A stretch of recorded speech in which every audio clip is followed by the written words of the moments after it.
Asia কাপে champion হয়ে ACC ও পিসিবির chairman Mohsin নাকভির হাত থেকে ভারত শিরোপা না নেয়ায় ক্রিকেট মহলে সমালোচনার ঝড় শুরু হয়। এবার সেই দলে যোগ দিলেন দক্ষিণ আফ্রিকার কিংবদন্তি ক্রিকেটার এবি ডিভিলিয়ার্স। এবি জানান, খেলাধুলার সঙ্গে কোনোভাবেই রাজনীতি মেশানো উচিত নয়, তবে মাঠে ভারতের দুর্দান্ত পারফরম্যান্সের প্রশংসাও করেছেন এই প্রোটিয়া তারকা। এশিয়া কাপের ফাইনালে পাকিস্তানকে হারিয়ে শিরোপা জিতলেও মাঠের বাইরের ঘটনায় বিতর্কে জড়িয়ে পড়ে ভারত। ম্যাচ শেষে ট্রফি নেওয়ার সময় এশিয়ান ক্রিকেট কাউন্সিল ও পাকিস্তান ক্রিকেট বোর্ডের চেয়ারম্যান মহসিন নাকভির হাত থেকে শিরোপা না নেয়ায় প্রশ্নের মুখে পড়ে সূর্যা কুমারের দল। বিষয়টি নিয়ে ক্রিকেট মহলে সমালোচনার ঝড় শুরু হয়। এবার সেই দলে যোগ দিলেন দক্ষিণ আফ্রিকার কিংবদন্তি ক্রিকেটার এবি ডিভিলিয়ার্স। যুক্তরাষ্ট্রের এক নম্বর জিম চেইন গোল্ড জিম এখন আবারও বাংলাদেশে।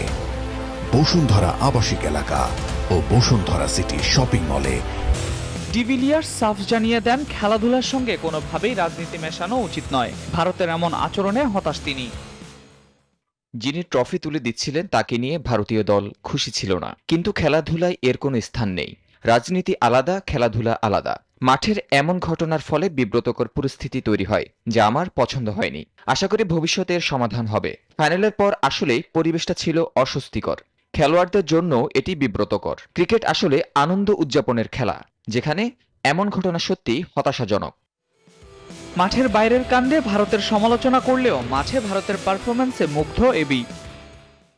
ভারত অসাধারণ ফর্মে আছে। টি-20 বিশ্বকাপের পরবর্তী আসর খুব দূরে নয়। ভারতীয় দল প্রতিভায় ভরপুর এবং বড় ম্যাচে নিজেদের প্রমাণ করতে জানে। তাদের এই দাপুটে খেলা সত্যি উপভোগ্য। চলতি মাসের শেষ দিকে অস্ট্রেলিয়ার বিপক্ষে টি-20 সিরিজ রয়েছে ভারতের। এশিয়া কাপ জয়ী দলকে সেই সিরিজে দিতে হবে কঠিন পরীক্ষা। আল মাহমুদ ফাহিম, নিউজ 24।